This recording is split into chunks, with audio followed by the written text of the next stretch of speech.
청취자 여러분, 안녕하세요. 너무나도 자랑스러운 놀라운 우리 세대, 한강의 기적을 만든 산업화, 그 믿을 수 없는 전설 같은 이야기들을 만나보는 시간입니다. 오늘 여러분과 함께 떠나볼 추억의 시간 여행, 그 무대는 바로 서울 한복판 청계천 고가도로입니다. 여러분 혹시 기억하시나요? 서울 도심 한가운데를 가로지르며 우뚝 솟아있던 그 거대한 콘크리트 다리. 마치 하늘 위로 도로가 떠 있는 것처럼 보였던 그 신기한 광경 말입니다. 자동차들이 빌딩 사이를 날아다니듯 달리던 그 모습은 당시로서는 정말이지 충격적인 장면이었습니다. 시골에서 처음 서울에 올라오신 분들은 그 광경을 보고 입을 다물지 못하셨다지요. 어떤 분은 너무 신기해서 그 자리에 한참을 서서 자동차들이 오가는 모습만 멍하니 바라보셨다고 합니다. 1971년 처음 청계천 고가도로가 모습을 드러냈을 때 시민들의 눈에 비친 그 광경은 마치 미래도시에 들어선 듯한 착각을 불러일으켰습니다. 영화에서나 보던 외국 잡지에서나 구경하던 그 모습이 우리 서울 한복판에 펼쳐진 것입니다.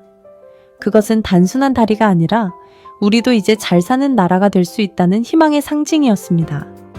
오늘 청취자 여러분과 함께 살펴볼 이야기는 단순한 다리 하나의 이야기가 아닙니다. 우리 대한민국이 가난을 벗어나 세계가 놀라는 경제대국으로 일어서던 그 뜨거웠던 시대에 한복판에 서 있던 상징과도 같은 존재. 청계천 고가도로의 처음과 끝, 그리고 그 자리에 다시 흐르게 된 맑은 청계천 물길까지 우리 세대가 직접 겪어낸 그 위대한 변화의 이야기를 함께 나눠보려고 합니다. 땀 흘려 일하며 가족을 먹여 살리고 두 손에 굳은 살이 박이도록 일하면서도 더 나은 내일을 꿈꿨던 우리 부모님들, 그리고 청취자 여러분의 이야기, 청계천 고가도로.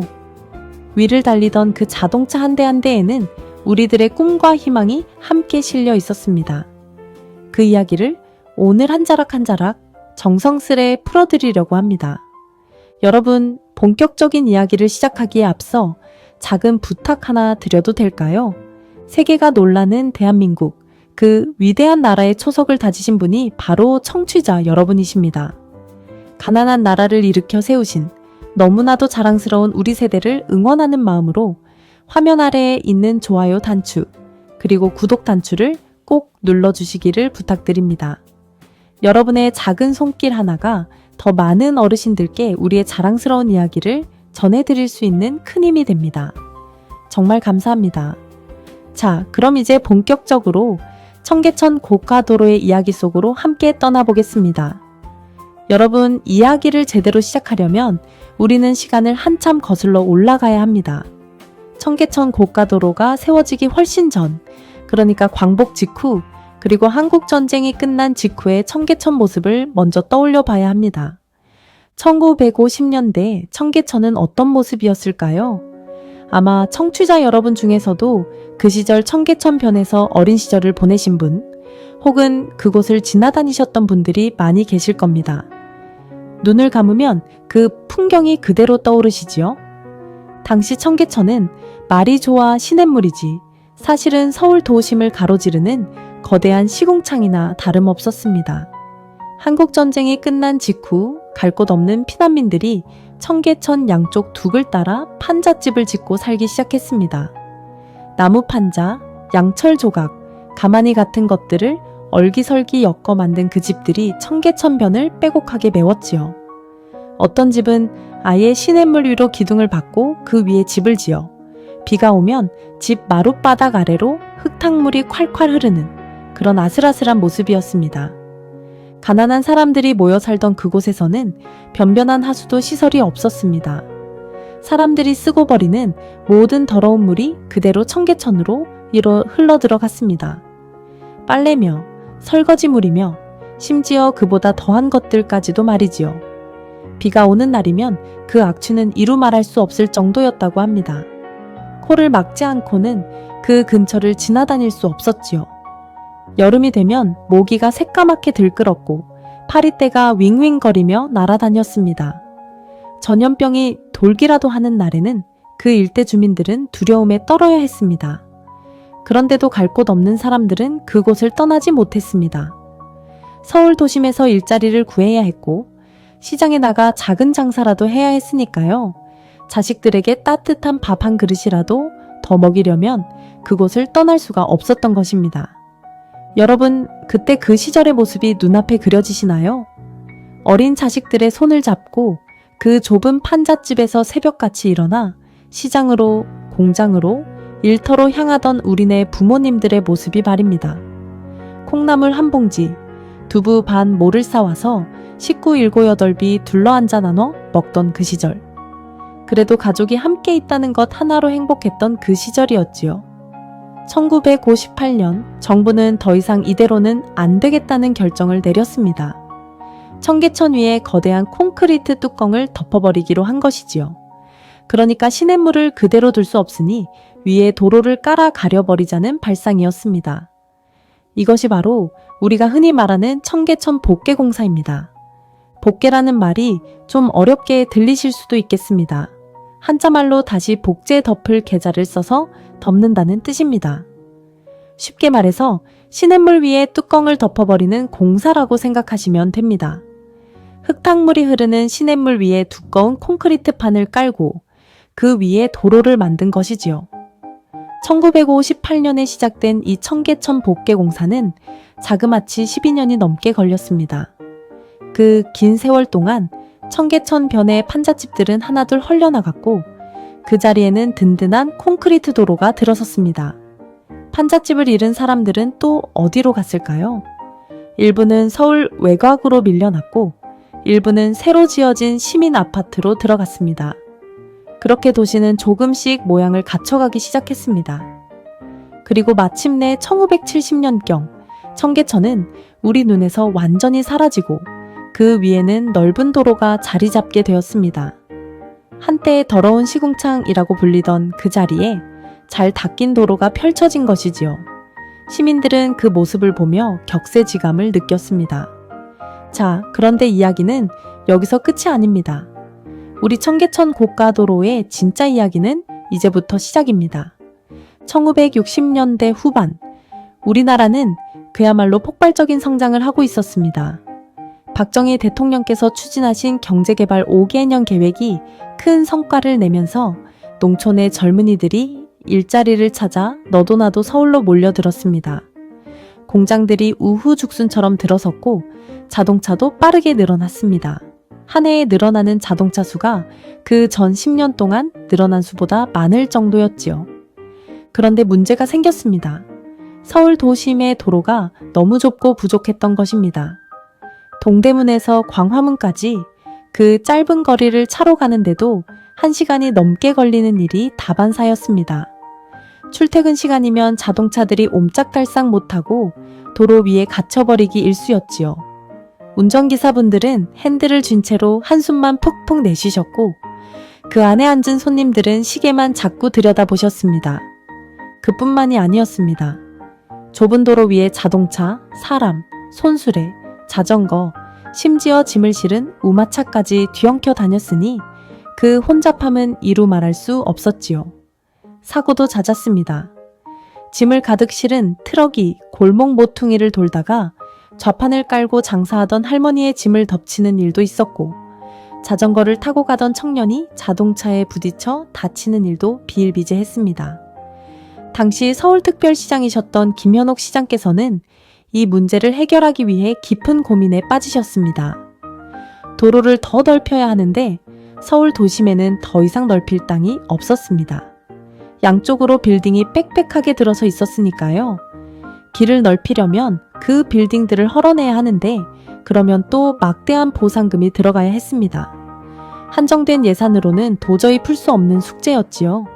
그때 김현옥 시장의 머릿속에 번뜩이는 아이디어가 떠올랐습니다. 땅이 부족하다면 하늘로 가자. 그렇게 해서 탄생한 것이 바로 청계천 고가도로입니다. 기존의 청계천 위에 깔린 도로 위에다가 또 한 번 더 도로를 만드는, 그러니까 2층 도로를 만드는 그 대담한 발상. 당시로서는 정말이지 상상하기 힘든 발상이었습니다. 외국에서나 볼 수 있던 입체 도로를 그것도 서울 한복판에 짓겠다는 그 결심. 김현옥 시장은 별명이 불도저였다고 합니다. 한번 결심하면 끝까지 밀어붙이는 그 추진력 덕분에 이 거대한 사업은 첫 삽을 뜨게 됩니다. 1967년 8월 마침내 청계천 고가도로 공사가 시작되었습니다. 거대한 콘크리트 기둥이 하나씩 세워지고 그 위로 길고 긴 도로가 놓이기 시작했습니다. 시민들은 매일같이 그 공사 현장을 지나다니며 입을 다물지 못했습니다. 하늘 위에 도로가 만들어지는 그 광경, 마치 외국 영화 속의 한 장면 같았습니다. 거대한 기중기가 콘크리트 덩어리를 들어올리고 인부들이 그 위에 매달려 작업하는 모습은 그야말로 장관이었습니다. 학교를 마치고 집으로 돌아가던 학생들은 그 자리에 멈춰서서 한참을 구경했지요. 어머니 손에 이끌려 시장에 가던 꼬마들도 어른들의 다리에 매달려 공사 현장을 올려다보았습니다. 여러분, 이 공사에 참여하셨던 분들의 이야기를 들어보면 정말 가슴이 뭉클해집니다. 한 분은 이렇게 회고하셨습니다. 그때는 안전장비도 변변치 않았어요. 안전모 하나 쓰고 그저 두 발로 콘크리트 기둥 위에 올라가서 일했지요. 한 발만 잘못 디디면 그대로 떨어지는 정말 위험한 일이었어요. 그런데 그때는 그게 무서운 줄도 몰랐어요. 그저 빨리 일을 끝내야 한다는 생각, 우리 가족 먹여 살려야 한다는 생각, 그리고 우리도 한번 잘 살아보자는 그 마음 하나로 일했지요. 점심시간이면 다리 골조 위에 걸터앉아 도시락을 까먹었어요. 그 도시락 안에는 보리가 더 많은 보리밥에 새우젓 한 종지, 김치 몇 쪽이 다였지요. 그래도 그 도시락이 어찌나 꿀맛이었는지 지금도 그 맛을 잊을 수가 없어요. 또 다른 분은 이런 이야기를 하셨습니다. 여름엔 콘크리트 위가 얼마나 뜨거운지 신발 밑창이 녹아내릴 정도였어요. 겨울엔 또 어떻고요? 강철 골조가 얼어붙어서 손에 닿으면 살같이 붙어버릴 것 같았지요. 그런데도 우리는 일했어요. 도시락 하나 들고 새벽에 출근해서 별을 보고 퇴근했지요. 한 달 일해서 손에 쥐는 돈은 얼마 안 됐지만 그 돈으로 아이들 학용품도 사고 쌀도 한 가마니 들여놓고 했어요. 일이 끝나고 집에 가는 길에 막걸리 한 사발 마시면 그 피로가 다 날아가는 것 같았답니다. 이런 분들의 땀과 눈물이 한 방울 한 방울 모여서 만들어진 것이 바로 청계천 고가도로입니다. 청취자 여러분, 우리가 그저 콘크리트 다리라고만 생각했던 그 거대한 구조물에는 사실 우리 부모님 세대에 우리 형님 누님들의 피와 땀이 그대로 스며들어 있었던 것입니다. 그 다리는 그저 콘크리트와 철근으로 만들어진 것이 아니라 사람들의 꿈과 희망, 그리고 가족을 향한 사랑으로 만들어진 다리였습니다. 공사 도중 안타까운 일도 있었습니다. 일부 인부분들이 작업 중 사고로 목숨을 잃기도 했지요. 변변한 보상도 없이 떠나신 그분들의 가족들은 얼마나 슬펐을까요? 그러나 그분들의 희생이 있었기에 그 거대한 다리가 완성될 수 있었습니다. 우리는 그분들을 잊지 말아야 합니다. 1971년 8월 15일 마침내 청계천 고가도로의 첫 번째 구간이 개통되었습니다. 그날의 광경을 기억하시는 분들은 아마 가슴이 두근거리실 겁니다. 광복절을 기념해서 개통된 그 다리, 길이는 약 5.6km, 폭은 16m에 달하는 그 거대한 다리가 마침내 시민들에게 모습을 드러낸 날이었습니다. 수많은 시민들이 다리 양쪽으로 몰려나와 박수를 쳤습니다. 자동차에 탄 사람들도 길가에 선 사람들도 모두 환호성을 질렀습니다. 우리도 이렇게 멋진 다리를 만들 수 있구나. 우리나라도 이제 선진국 못지않은 도시를 가질 수 있구나. 그런 자부심이 시민들의 가슴을 가득 채웠습니다. 그날 신문 일면에는 청계천 고가도로 개통이라는 큰 글자와 함께 다리 위를 달리는 자동차들의 사진이 대문짝만하게 실렸습니다. 시민들은 그 신문을 한 장씩 사다가 집 벽에 붙여놓기도 했지요. 마치 우리 집 자랑처럼 말입니다. 자, 청계천 고가도로가 우뚝 선 이후 서울의 모습은 어떻게 변했을까요? 그 이야기는 잠시 후에 더 자세히 들려드리겠습니다. 여러분, 지금까지의 이야기 어떠셨나요? 우리 청계천 고가도로의 탄생 이야기, 가슴이 뭉클해지지 않으셨나요? 이런 자랑스러운 우리 세대의 이야기 더 많은 어르신들께 전해드리고 싶습니다. 그러기 위해서는 청취자 여러분의 응원이 정말 큰 힘이 됩니다. 아직 좋아요, 단추, 구독 단추를 안 누르신 분이 계시다면 지금 이 순간 꼭 한번 눌러주시기를 부탁드립니다. 여러분의 작은 손가락 한 번이 우리 세대의 자랑스러운 이야기를 더 멀리, 더 넓게 퍼뜨릴 수 있는 큰 힘이 됩니다. 자, 그럼 이제 청계천 고가도로의 전성기, 그리고 그 끝, 그리고 다시 흐르게 된 청계천 물길의 이야기로 들어가 보겠습니다. 청계천 고가도로가 우뚝 선 후 서울의 풍경은 완전히 달라졌습니다. 자동차들이 빌딩 사이를 가로지르며 달리는 그 모습, 그것은 단순한 교통수단의 이동이 아니었습니다. 그것은 우리도 할 수 있다는, 가난을 벗어나고 있다는, 우리도 발전된 나라의 시민이 되었다는 자부심의 상징이었습니다. 당시 외국에서 손님이 오면 우리는 청계천 고가도로를 자랑스럽게 보여주었습니다. 여기 좀 보세요. 우리도 이렇게 멋진 입체 도로를 만들었답니다. 외국인들도 입을 다물지 못했지요. 그도 그럴 것이 한국전쟁이 끝난 지 20년도 차에 지나지 않은 그 시점에 잿더미 위에서 일어선 한국이 이런 거대한 구조물을 만들었다는 사실 자체가 믿기 어려웠던 것입니다. 특히 일본이나 미국에서 온 손님들은 더욱 놀라워했습니다. 자기네 나라에도 이런 입체 도로가 많지 않은데 한국 같은 나라에 어떻게 이런 게 있냐는 것이지요. 우리 외교관들과 사업가들은 그 모습을 보며 어깨가 으쓱해졌습니다. 그동안 받았던 무시와 멸시의 시선을 한 번에 되돌려준 듯한 통쾌함마저 느꼈지요. 청계천 고가도로 위로는 매일 수많은 자동차들이 오갔습니다. 동대문 시장에 물건을 팔러 가는 도매상들의 화물차, 출근하는 회사원들의 승용차, 그리고 멀리 지방에서 올라온 시외버스까지 모두가 이 다리 위를 달렸습니다. 새벽이면 화물차들이 짐을 가득 싣고 달렸고 낮에는 택시와 승용차들이 분주히 오갔으며 밤이 되면 야근을 마친 사람들이 지친 몸을 싣고 집으로 향하는 버스들이 그 다리를 건넜습니다. 특히 청계천 고가도로 주변 동대문과 종로 일대는 그야말로 대한민국 산업화의 심장이었습니다. 평화시장, 동대문 시장에는 새벽부터 깊은 밤까지 사람들이 북적였습니다. 보따리 장수들이 머리에, 등에, 양손에 한가득 짐을 이고 들고 다녔지요. 다 떨어진 양복을 입고도 손에는 10원짜리 한 장 한 장이 닿을 때마다 기쁨에 들떴던 그 시절이었습니다. 여러분, 그때 그 시절을 떠올려 보세요. 청계천 고가도로, 아래의 청계천 도로변에는 헌책방들이 줄지어 늘어서 있었지요. 새 책 한 권 사기 어려웠던 시절, 학생들과 가난한 학자들은 그 헌책방 거리를 누비며 보물 같은 책들을 찾아 헤맸습니다. 가난한 대학생이 며칠을 굶어가며 모은 돈으로 사고 싶었던 두꺼운 책 한 권을 손에 쥐고 집으로 돌아가는 그 길. 그때의 행복은 오늘날 어떤 비싼 선물보다도 컸을 것입니다. 청계천 헌책방에서 책을 사보고 자란 학생들이 자라서 이 나라의 의사가 되고 변호사가 되고 교수가 되고 회사 대표가 되었습니다. 우리나라 지식인들의 지적 자양분이 자라난 곳, 그곳이 바로 청계천 헌책방 거리였던 것입니다. 그리고 청계천변에는 또 어떤 가게들이 있었지요?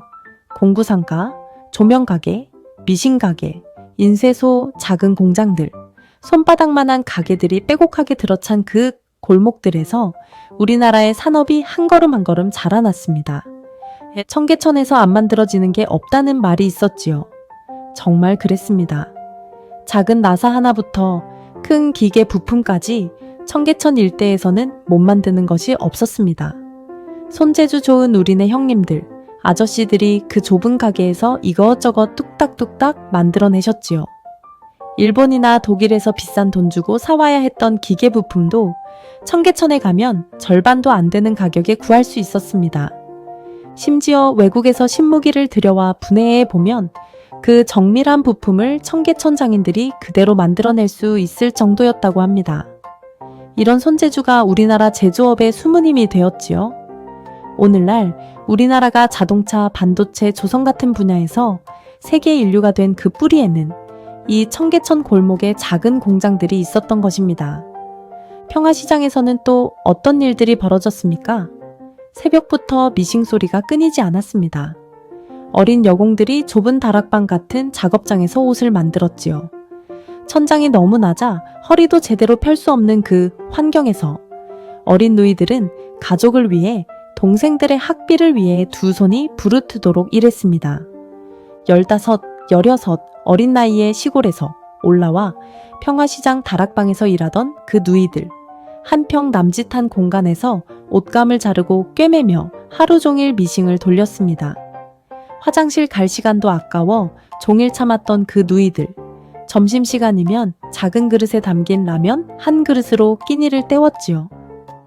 그렇게 받은 월급은 거의 다 시골 부모님께, 동생들에게로 보내졌습니다. 자기 자신을 위해 쓴 돈은 정말 푼돈이었지요.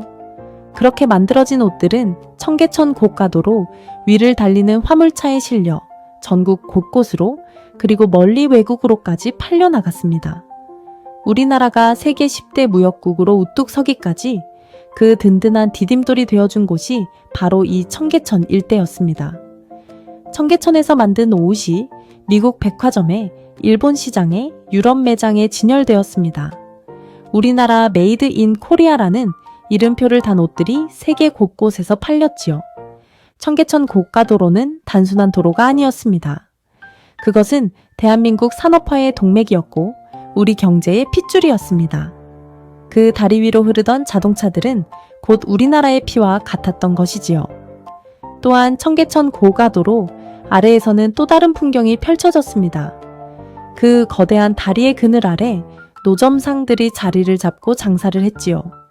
군고구마 장수, 호떡 장수, 어묵 장수들이 추운 겨울날 시민들의 줄인 배를 채워주었습니다. 학교를 마치고 집으로 돌아가던 학생들은 그 다리 아래에서 김이 모락모락 나는 군고구마를 한 봉지 사 들고 발걸음도 가볍게 집으로 돌아갔지요. 다리 아래에는 또 구두 닦기 소년들도 있었습니다. 어린 나이에 부모를 잃거나 가난한 집안 형편 때문에 거리로 나온 그 소년들. 까만 얼굴에 꾀지지한 옷차림으로 손에는 구두솔과 구두약을 들고 손님을 부르던 그 모습. 한번 닦아드릴까요, 손님? 하고 외치며 어른들에게 다가가던 그 소년들의 외침이 청계천변 곳곳에서 울려 퍼졌습니다. 그리고 신문팔이 소년들도 있었지요. 따끈따끈한 호에요, 호에 라며 외치며 다리 아래를 뛰어다니던 그 아이들. 그 아이들이 자라서 오늘날의 우리나라를 만들었습니다. 너무나 자랑스러운 우리네 형님 동생들이지요. 그런데 청취자 여러분, 시간은 누구에게나 공평하게 흐르는 법이지요. 그렇게 서울의 자랑이었던 청계천 고가도로에도 세월의 흔적이 쌓이기 시작했습니다. 1990년대에 들어서면서 청계천 고가도로는 점점 늙어가기 시작했습니다. 거대한 콘크리트 구조물에 금이 가기 시작했고 곳곳에서 작은 사고들이 일어났습니다. 매연으로 까맣게 그을린 다리는 흉물스럽게 변해갔고 그 아래로 흐르던 청계천 도로 또한 매연과 소음으로 가득 차게 되었습니다. 다리 위를 달리던 차들이 매일 뿜어내는 매연이 다리 자체를 검게 만들었습니다. 비가 오면 그 검은 물이 다리 아래로 뚝뚝 떨어졌지요. 그 일대 상가의 간판들도 매연에 그을려 누렇게 변해갔습니다. 청계천 변에서 장사하시던 분들은 매일 가게의 앞을 쓸어도 검은 먼지가 끝없이 쌓인다고 한숨을 쉬셨습니다. 전문가들의 진단 결과 청계천 고가도로는 더 이상 안전하지 않다는 판정이 내려졌습니다. 보수공사를 거듭해도 근본적인 해결이 어렵다는 것이었습니다. 한번 무너지기라도 하면 그 아래를 지나는 수많은 차량과 보행자들의 목숨이 위험할 수 있다는 경고였지요. 실제로 다리 곳곳에서 콘크리트 조각이 떨어지는 일도 있었습니다. 다행히 큰 사고는 없었지만 자칫하면 사람이 다칠 수도 있는 일이었지요. 다리 아래를 지나는 시민들은 항상 조마조마한 마음으로 그 길을 다녀야 했습니다. 2002년 당시 서울특별시장으로 당선된 이명박 시장께서 결단을 내리셨습니다. 청계천 고가도로를 헐어내고 그 자리에 청계천 물길을 다시 흐르게 하자는 것이었지요. 처음 이 계획이 발표되었을 때 시민들의 반응은 갈렸습니다. 한쪽에서는 이 거대한 다리를 헐어내는 건 너무 아깝다. 청계천 일대 상인들의 생계는 어떻게 하느냐고 반대하셨고, 다른 한쪽에서는 이제는 환경을 생각해야 할 때다. 서울에도 자연이 흐르는 길이 필요하다고 찬성하셨습니다. 특히 청계천 일대에서 수십 년간 장사를 해오신 상인분들의 걱정은 정말 컸습니다. 평생을 바쳐 일궈온 가게가 공사로 인해 문을 닫아야 할지도 모른다는 불안감이 그분들을 짓눌렀지요. 어떤 어르신은 가게 앞에 앉아서 눈물을 흘리셨다고 합니다. 이 자리에서 40년을 장사해 자식들 다 키웠는데 이제 어디로 가야 하나 하고 말이지요. 서울시는 상인분들과 수백 차례 만나 대화를 나눴습니다. 보상금 협상, 새로운 장소로의 이전 지원, 영업 보전 대책 등을 논의했지요. 쉽지 않은 과정이었습니다. 한쪽은 평생의 터전을 지키려 했고, 다른 한쪽은 도시의 미래를 위해 변화를 만들려 했으니까요. 서로의 마음이 부딪히고 갈등하고 다시 화해하는 그 과정이 몇 년에 걸쳐 이어졌습니다. 그러나 결국 복원사업은 시작되었습니다. 2003년 7월 청계천 고가도로의 철거 공사가 시작되었습니다. 30년 넘게 서울 하늘 위에 걸쳐있던 그 거대한 콘크리트 다리가 한 조각 한 조각씩 사라지기 시작한 것입니다. 그날의 광경을 직접 보신 분들의 이야기를 들어보면 만감이 교차했다고 합니다. 한 시민분의 회고입니다. 다리가 무너지는 모습을 보면서 마음이 이상했어요. 저 다리가 처음 세워졌을 때 우리는 얼마나 자랑스러워 했는지 몰라요. 학교 다닐 때 친구들과 그 다리 아래에서 사진도 찍고 데이트도 하고 첫사랑과 헤어지기도 했지요. 그런데 이제 그 다리가 헐려나가는 모습을 보고 있자니 마치 내 청춘이 함께 사라지는 것 같았지요. 그래도 한편으로는 새로운 시대가 오고 있구나, 우리나라가 또 한 번 변화하고 있구나 하는 생각도 들었습니다. 또 다른 분은 이렇게 말씀하셨지요. 저는 그 다리를 만든 사람 중 한 명이었어요. 그런데 이제 그 다리가 헐려간다고 하니까 처음엔 정말 서운했지요. 내 손으로 만든 것이 헐린다는 게 어떤 기분인지 겪어보지 않은 사람은 모를 거예요. 그런데 한참 생각해보니 이게 또 하나의 발전이라는 생각이 들더라고요. 우리가 다리를 만들었던 그때는 그게 최선이었고 이제 다시 자연을 복원하는 게 또 다른 최선이지요. 우리나라가 한 단계 더 성숙해진 거예요. 청계천 고가도로의 철거에는 약 1년이 조금 넘게 걸렸습니다. 그리고 다리가 사라진 자리에서 우리는 놀라운 광경을 보게 됩니다. 무려 40년 가까이 콘크리트 아래 갇혀있던 청계천 물길이 서서히 모습을 드러낸 것입니다. 복원공사는 정말 쉽지 않았습니다. 수십 년간 도로 아래 묻혀있던 청계천에는 깨끗한 물이 거의 남아있지 않았습니다. 하수도와 뒤섞여 오염이 심각했지요. 그래서 한강물을 끌어와서 청계천에 흘려보내는 방식을 선택했습니다. 한강에서 정수한 물을 펌프로 끌어올려 청계천 상류에 흘려보내는 그 기발한 발상. 또한 청계천 변에서 옛 다리의 흔적도 발견되었습니다. 조선시대 때 만들어진 광통교, 수표교 같은 옛 다리들이 콘크리트 아래에서 모습을 드러낸 것이지요. 우리 조상님들이 만든 그 아름다운 돌다리들이 40년 만에 다시 햇빛을 보게 되었습니다. 그 모습은 정말 감동적이었지요. 시민들은 그 다리들을 보며 우리 역사가 이렇게 깊고 길구나 하는 자부심을 느꼈습니다. 그렇게 해서 2005년 10월 1일 마침내 청계천이 새로운 모습으로 시민들에게 돌아왔습니다. 야고전 8km에 이르는 그 긴 물길을 따라 맑은 물이 졸졸 흐르고 양쪽으로는 산책로가 만들어졌습니다. 복원된 청계천에는 어떤 일들이 일어났을까요? 놀라운 변화들이 시작되었습니다. 거의 사라졌던 물고기들이 돌아오기 시작했습니다. 청계천에서 잉거가 헤엄치는 모습을 본 시민들은 자기 눈을 의심했지요. 새들도 돌아왔습니다. 백로가, 청둥오리가, 그리고 여러 작은 새들이 청계천 주변에서 다시 보이기 시작했습니다. 여름밤이 되면 청계천변은 더위를 피해 나온 시민들로 가득 찼습니다.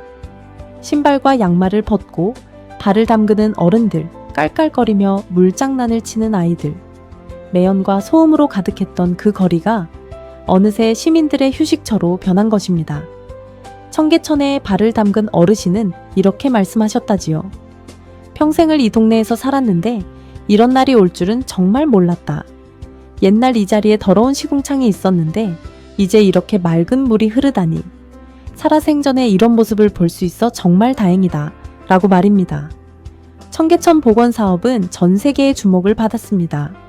외국의 도시계획 전문가들이 일부러 서울을 찾아와 청계천을 둘러보고 갔습니다. 도심 한복판에 거대한 도로를 헐어내고 자연을 복원한 사례는 세계적으로도 정말 보기 드문 일이었기 때문입니다. 미국, 영국, 일본 같은 선진국의 유명한 신문들이 청계천 복원 사업을 대서특필했습니다. 미국, 유럽, 일본의 도시들이 청계천을 본떠 자신들의 도시를 바꾸려는 움직임을 보였습니다. 우리나라가 도시 환경 분야에서도 세계적인 모범 사례가 된 것이지요. 특히 미국의 한 도시계획 전문가는 이렇게 말했습니다. 한국이 보여준 이 변화는 단순한 환경 복원이 아니라 한 나라가 어떤 단계까지 발전했는지를 보여주는 상징이다. 가난할 때는 도로를 만들고 부유해지면 그 도로를 헐어 자연을 복원할 수 있다는 것. 한국은 그 두 단계를 모두 한 세대 안에서 해낸 유일한 나라다. 라고 말이지요. 여러분 정말 놀랍지 않습니까? 한국전쟁의 잿더미에서 출발해 가난을 벗어나기 위해 청계천을 덮고 그 위에 거대한 다리를 놓았던 우리 세대가 이제는 그 다리를 헐어내고 다시 자연을 복원하는 그런 성숙한 도시로 만들어낸 것입니다. 이것이 무엇을 의미할까요? 우리 대한민국이 그야말로 세계 어느 나라에도 뒤지지 않는 모든 면에서 발전된 선진국이 되었다는 것을 의미합니다. 경제만 발전한 게 아니라 환경도, 문화도, 시민의식도 모두 한 단계 위로 올라섰다는 것이지요. 청취자 여러분, 우리 이야기가 거의 끝나가고 있습니다. 지금까지 들어주신 청계천 고가도로의 이야기 어떠셨습니까? 한 시대를 풍미한 그 거대한 다리의 탄생과 사라짐, 그리고 그 자리에 다시 흐르게 된 맑은 물길의 이야기. 이 모든 변화의 한가운데에는 바로 우리 자랑스러운 세대가 있었습니다. 이런 자랑스러운 우리 세대의 이야기를 더 많은 어르신들과 나누고 싶습니다. 청취자 여러분의 좋아요와 구독은 그 큰 꿈을 이루는 가장 큰 힘이 됩니다. 아직 누르지 않으신 분들, 지금 이 순간 화면 아래의 좋아요 단추, 그리고 구독 단추를 꼭 한번 눌러주시기를 다시 한번 부탁드립니다. 자, 그럼 오늘의 이야기를 차근차근 정리해 보겠습니다. 청취자 여러분, 오늘 우리는 청계천 고가도로라는 한 거대한 구조물의 일생을 함께 살펴보았습니다. 그 이야기는 단순히 다리 하나의 이야기가 아니었지요. 그것은 우리 대한민국의 굴곡진 현대사 그 자체였습니다. 첫째, 청계천은 본래 서울 한복판을 흐르던 시냇물이었습니다. 그러나 한국전쟁 후 그 양쪽 둑은 가난한 피난민들의 판잣집으로 빼곡히 들어찼고 시냇물은 더러운 시궁창으로 변해버렸습니다. 우리네 부모님들이, 형님 누님들이 그곳에서 가난과 싸우며 하루하루를 살아내셨지요. 빨래하고 설거지하고 아이들을 씻기고 그 모든 삶의 흔적이 청계천변에 묻어 있었습니다. 둘째, 1958년 시작된 청계천 복개 공사로 시냇물은 콘크리트 아래 묻히고 그 자리에 도로가 들어섰습니다. 그리고 1967년부터는 그 위에 또 다리를 놓는 청계천 고가도로 공사가 시작되었습니다. 1971년 광복절에 첫 번째 구간이 개통된 그 다리는 길이 약 5.6km의 거대한 입체도로였습니다. 그 다리는 우리도 잘 살 수 있다는, 우리도 선진국이 될 수 있다는 자부심의 상징이 되었지요. 셋째, 청계천 고가도로 위로는 수많은 자동차들이 오갔고 그 일대는 대한민국 산업화의 심장이 되었습니다. 동대문 시장, 평화시장, 청계천 공구상가, 헌책방 거리, 그곳에서 우리 부모님 세대의 땀과 눈물이 모여 한강의 기적을 만들어냈습니다. 어린 여공들의 미싱소리, 손재주 좋은 장인들의 망치소리, 보따리 장수들의 분주한 발걸음. 그 모든 것이 어우러져 청계천 고가도로는 그야말로 대한민국 경제의 동맥이 되었지요. 넷째, 그러나 세월이 흐르며 청계천 고가도로는 노후화되었고 2003년 마침내 철거되기 시작했습니다. 그리고 그 자리에 청계천 물길이 약사 10년 만에 다시 흐르게 되었지요.